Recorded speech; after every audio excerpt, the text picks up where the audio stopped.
I'm Judy, and I'm the lawyer. And I'm Carol. I'm the writer. And I'm Peggy. I'm the camera person. and the bookseller. And the bookseller.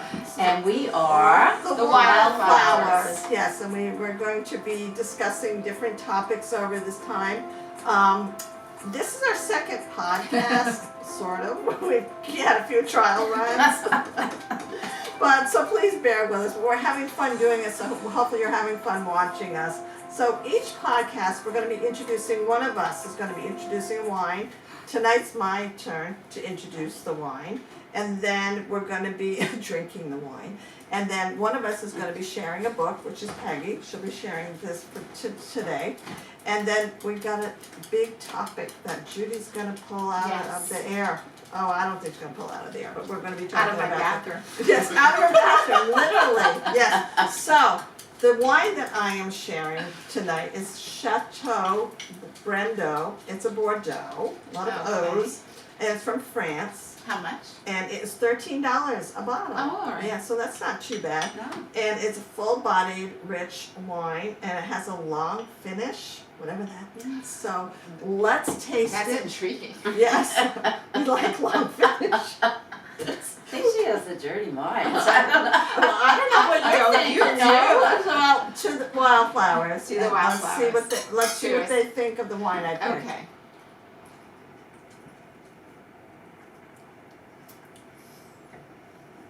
I think Okay. long finish means that you taste it for a longer Long time. Yeah, Because you do. yeah. It's very acidic. Yeah. No? But it's not a bad acidic, I think. Well, Or at least that's what I'm getting. Let me try again.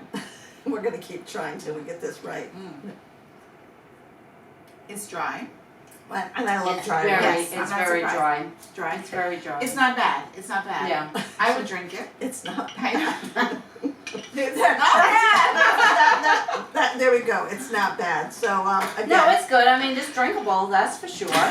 Like, I am going to finish this glass of wine. I'm not going to say, please pour me something else. I don't think this company will be using this for their No. commercial. I don't think so. But all right, so it's not bad, and she's gonna drink it. So we're all good. Okay. So We're not let's- going to get any ad revenue from that company, so. So, but you know what? I want to move on. I want to find out about the book that All right, what do you got Peggy for- wants Oh, to okay. share. The book was good. We'll see. All right. So the book is The Guide by Peter Heller.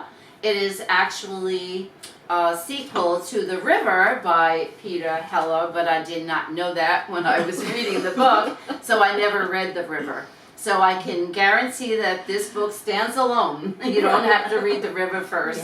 Right. But the main character, Jack, the river, is more about him. It sounds like you're And going to his say Jack the personal life. Ripper. Yeah. So this book is about a very elitist fishing lodge in the Colorado mountains, nicknamed Billionaire's Mile.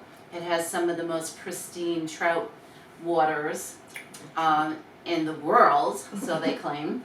And this man, Jack, who is the main character, he is hired as a fishing guide for these rich people.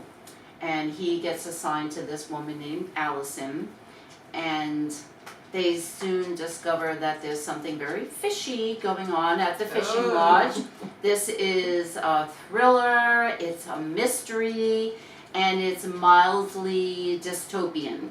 It takes place after COVID, but there's a lot of variants going around. So all these millionaires want to be in this secluded place for their vacations so that they don't catch any of the various diseases, viruses So that he- are circulating in the world. He had to have written this not that long ago if it was taken like right Yeah, after COVID. yeah, I think it just came out in paperback a few months ago. Was so, it? Oh, was yeah. it in hardcover Yeah. first?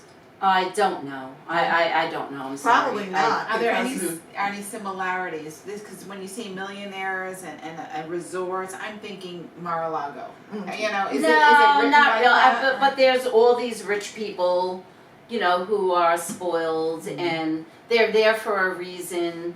And it's not just fishing. You kind of find that out. I don't want to say too much No. because it's got a really good you gotta buy twist. it. You gotta read it. Yeah, so I think that if you're going on vacation or if you just like to sit out in your backyard and read on a summer's evening. How about if they go up to the Colorado mountains? Should they take I that? don't know about that. Maybe not. But you learn a lot about fly fishing, and there's a lot of descriptive parts of the book about nature and like the beautiful rivers and the trees and the mountains of Colorado. And that's hard to write about, so that's Yeah, really good. yeah. So that seems to be his thing, though. Yeah. And you said So- dystopian, so we're not talking Yeah. about like apocalyptic, like the road No, was, no, which- not apocalyptic, Okay. but somewhat mildly. It isn't like terribly, but it's got a good ending. So I think Oh, that all right. it's enjoyable read. I recommend it. Are you gonna pick up his first book now? Yeah, I probably will, but I have a big stack of books that I'm really As we behind all in do. my reading this summer. I Yeah. don't know what's going on. Just go out kayaking. So. Well, I haven't even been doing much of that. Oh. Yeah. Maybe you're Shame on me. afraid to do it. Maybe. I'm gonna take that Maybe segue. I am. Let's Good. segue into our topic. That's right. This my turn. We're gonna for the very first topic. I went in big. We're going to talk about fear, ladies. Okay. Fear. Mm. Scary Because topic. It is a scary topic. That's why I asked you about The Road, because that book freaked me out, and I said I don't. That was a good one. It Though. was good, but it's. He has a new you know, book out actually. I don't know. Yeah, I can't. I don't know if I'm ready yet. But no, I want to talk about fear, and the reason why I was trying to think of a topic, and I said, going back and forth, and I have a quote that, and I looked at my bathroom wall, and I have this quote on my bathroom wall. I made this, and it is my very favorite quote, and it says, "Either you will master fear, or fear will master you, but there will be a master." And I have this on my wall Mhm. every It is. day, and I've looked at it.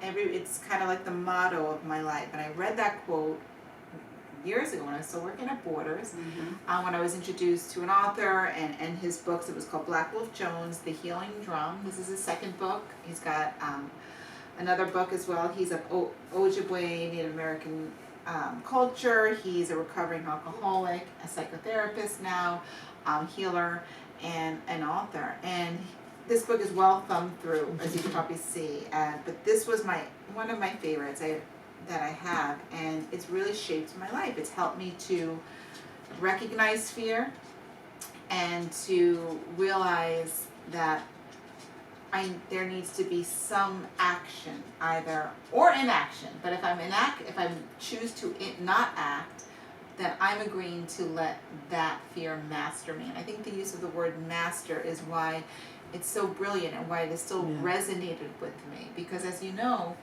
I don't like to be mastered in any way. And so to think about fear as something that is trying to master you, I think is very powerful. Yeah. And so if you don't like to be mastered, like I don't, it really calls you to action. And I thought a good topic to discuss would be to recognize some fears we have mastered over our years, and also some fears we're dealing with now, and discuss whether or not we're working towards mastering it, or if we're choosing to let it master us, have not yet acted. Since it's my topic, I'm going to go first, because I think especially with something as intimate as this, it's kind of fair. If I'm asking you to put it all out there, I think I should throw my cards on the table first. And I think in the past, one of my fears has been saying no to people, turning down invitations, saying no to projects or events that I just can't fit into my life at that point in time, right? And my fear was, if I say no, this person is going to not like me. This person will maybe not invite me to the next gathering. And regardless of what the excuse is, maybe I can't work, maybe I can't get a sitter, maybe I can't, maybe I'm not feeling well, or whatever Maybe it you is. just don't want to. Maybe my energy is just low. Right, I mean, right. I'm an introvert, and sometimes you just can't, you don't have the energy to go in a large group of people at some point in time.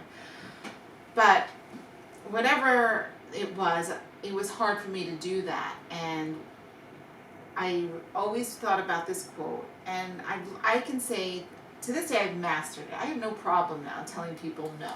You know, if it works, it works. If it doesn't, doesn't. If they walk away, so be it. In a way, to me, it wasn't worth the time or the It's on them. relationship at that point in Yeah. time. But what I'm working on now is learning to be more generous with myself in this digital age, because that's not a comfortable place for me. I'm not comfortable with social media. Right. And I'm not, half the time I don't know where my phone is. Half the time, you know, I have an Instagram and a Twitter account. I don't know what those handles are. I haven't been on them in years. So what do you mean Right. be more generous with yourself? Being generous with my information. Like, you know, this podcast, for example, we're going to be authentic. But that means I'm going to have to put it out there, not to just, you know, you guys or my family. It's going to be essentially strangers looking Seeing at them, Oh, I this. see.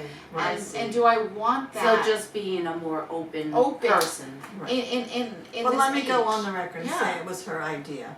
The It podcast. was. It was. Which, It was. which I was. Which I'm impressed. Don't thank you. And yeah, you should be. You know, it's because that was hard for me. Yeah. You know, Yeah. to do that. But I don't think. With that said, I don't think I'll ever be that person that, like, you know, shares every meal I have, or does a photo dump of all my No. vacation pics, you know, or something Yeah. out on there. That's not me. But what I was afraid of is, I think, any negative attention that may come about that may affect my kids.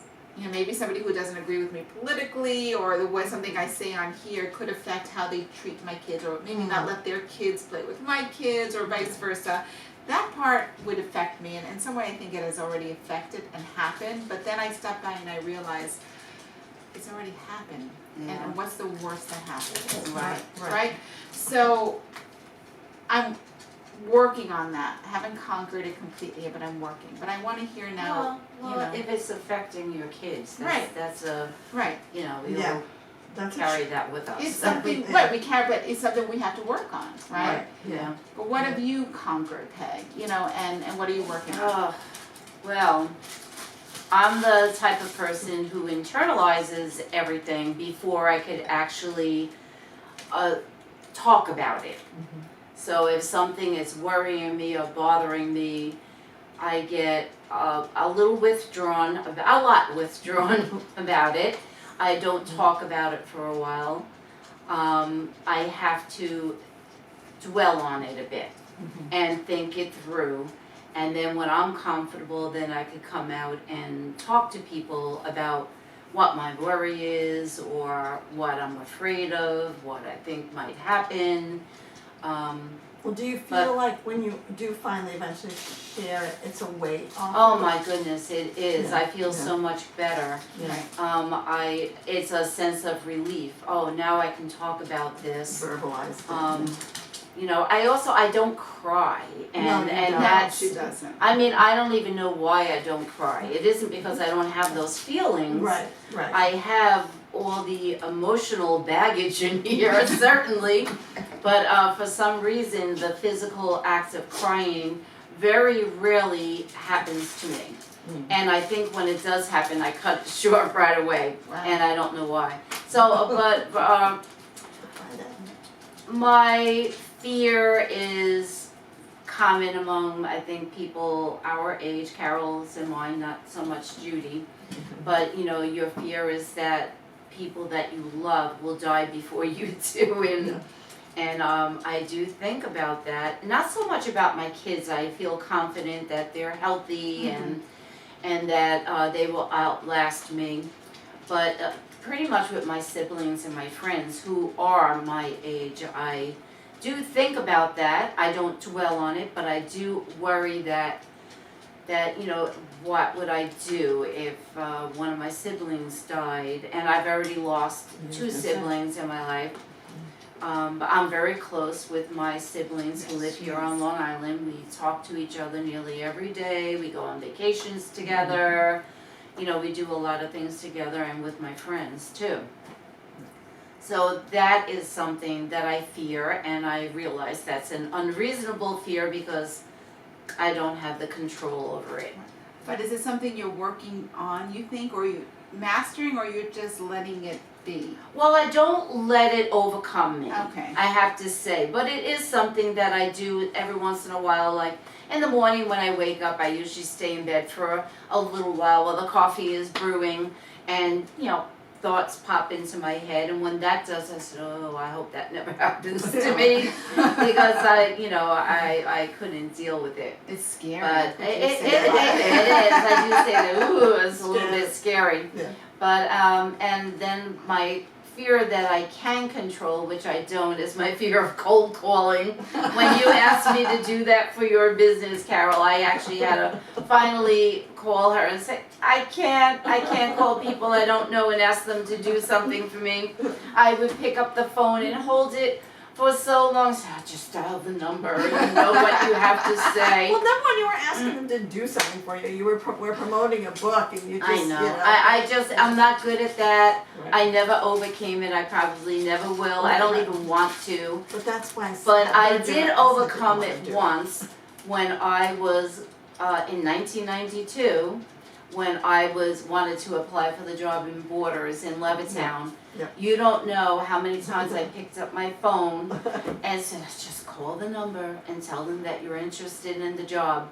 It literally took hours and hours and hours before I finally dialed that number. And then, of course, I got the job and I ended up being with the company for 15 years. But I did overcome it. Along that line too, but briefly, you've also overcome, I know you were working there at the time, you overcame your fear about taking on more roles. Like Yes, a more management responsibility, role. because I started as a children's Right. clerk, reading I stories, remember that. shelving books, and then And you were all of a asking sudden, our opinions. my life changed and I needed to earn more money.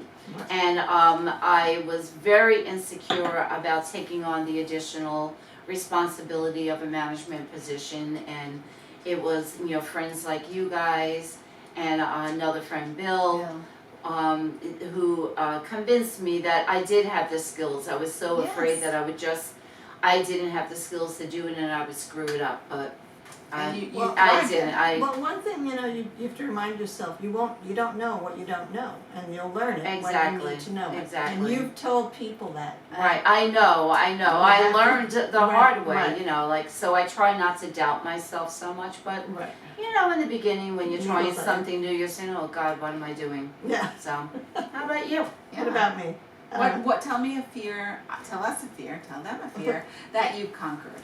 A fear that I conquered? Mm-hmm. None. No, I'm kidding. Actually, the fear when I got divorced, Oh. and I'm the one that instigated the divorce. The marriage was over. I did him a favor and I did me a favor. It was just the right time for it. But I had to decide, how am I going to survive on my own? How am I going to make this happen? And you had 3 kids at the time. yeah, I still do. Yeah, that's true. Oh, you have 3 adults. I have 3 adults. There you are. You're still young. But yeah, no, and I knew it was going to be hard dealing with them, with changing the dynamic, and that was very frightening. Yes. But we got through it, and With a lot of Hugh Grant movies. yes, we did. But we also, I'm happy to say that we have a very good relationship now, my ex and I and his wife, and we all get along, and the kids have seemed to accept how it was. So, I got That's a good one. That was a time but we you can guys all were remember that. going through it. Yeah. Yeah, I had a lot of other baggage going on at the same time with medical issues Yes. or whatever. But No, but because I got that through. affects that wasn't just you and your husband at the time, but also the worries of how would it would affect other Absolutely. your children. And you also have to worry about finances in Yes. that situation, because Yes. I was in a similar situation yeah, before you. exactly. It was right before you, and that Absolutely. was my greatest fear. I said, oh my God, I'm making like $7.50 an hour. How am I gonna keep this house? And I still had 2 kids living at home. Yeah. So, They talk of thinking about that time, and it just called into mind that you ended up writing about that time in a short Yeah. story Yeah. about Yeah. because part of when you. I'm sorry if you want to take it over, but No. yeah, I remember because the house that you had to sell as part of the divorce, Right. you ended up years later, buying it back on your own. That's Yeah. another podcast. Oh, that is. And your, what's the name of the short story? And where Well, can it we was find an it? essay. It was An like essay, getting back home. It was That's just right. like Yeah. getting back home because actually Ariana Huffington had asked me to blog for the Huffington Post, and one of the posts it was a continuation of going through that journey of buying. My youngest daughter told me we were going to get our house back, and I was like, I don't even see that happening. And we did. And you did, yeah, absolutely. yeah, It's so- a great it was great. Yeah, people can't Yeah. believe it. It's crazy, and and HGTV actually did a little clip on it. It's just Yes, crazy. check it out. Yeah. Okay, so that's one you conquered. But Yeah. what about a fear that you may be facing now? And tell us how you're doing, either conquering it or you're just kind of leaving it as is. Well, like Peggy said, but my fear I was thinking about when you were talking, like when the kids were a little bit younger, and they would leave the house driving. They were old enough to drive, and if I heard a siren, I'd be like, oh my gosh, and they got to the point now, like when they're older, if they come visit or whatever, and they leave, and there's a siren, my daughter will text me. She goes, I'm okay. Like they know it's like Yeah. it's so I always worry that I'm going to outlive one of them or whatever, and I don't know that I could go through that. I don't know because I don't want to know.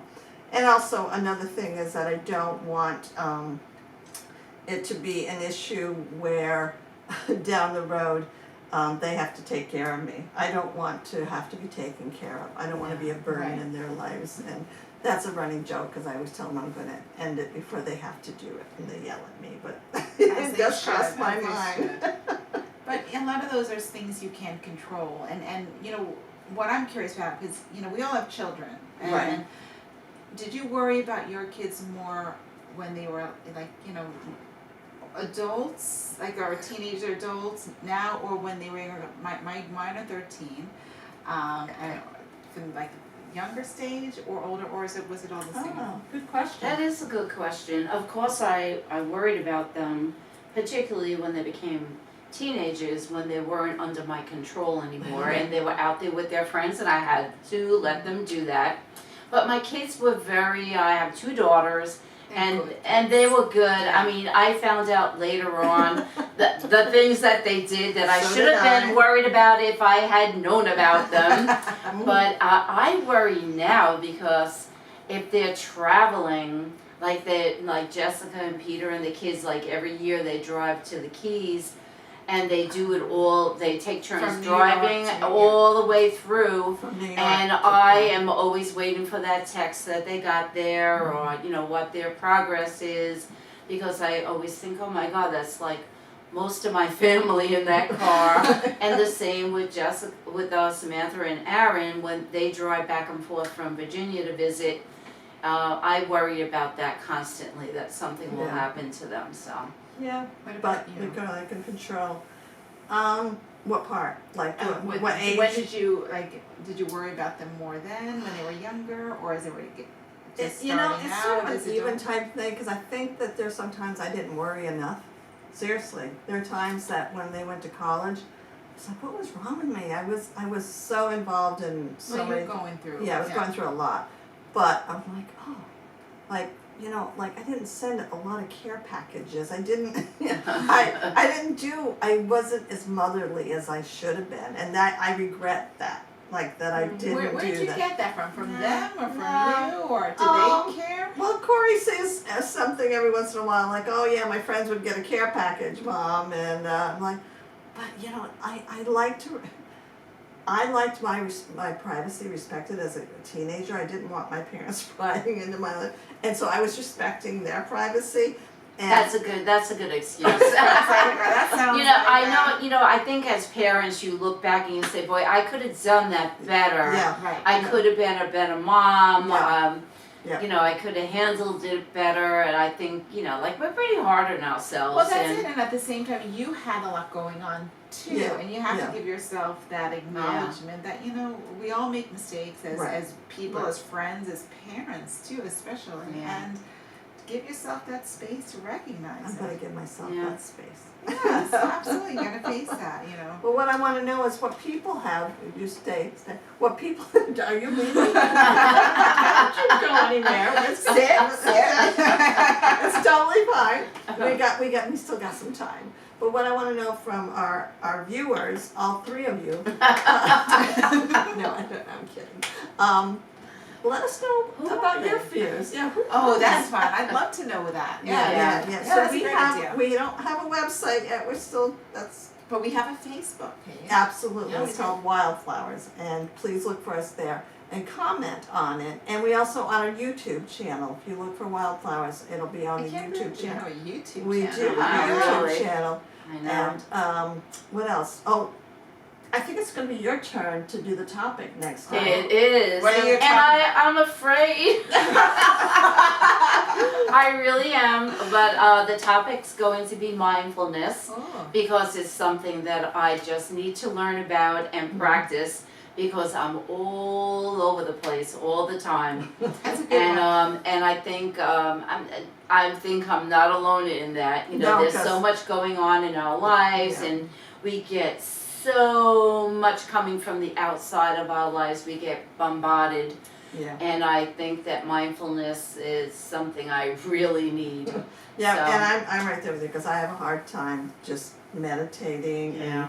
And I don't know if it's because I'm worried that it's going to get too raw or something, but I don't know. Yeah. It's not happening. But, So Oh, good. I'm looking but forward to anyway, that one. so join us next time. yes, And thank we you. are the Wildflowers. Judy, I'm Judy.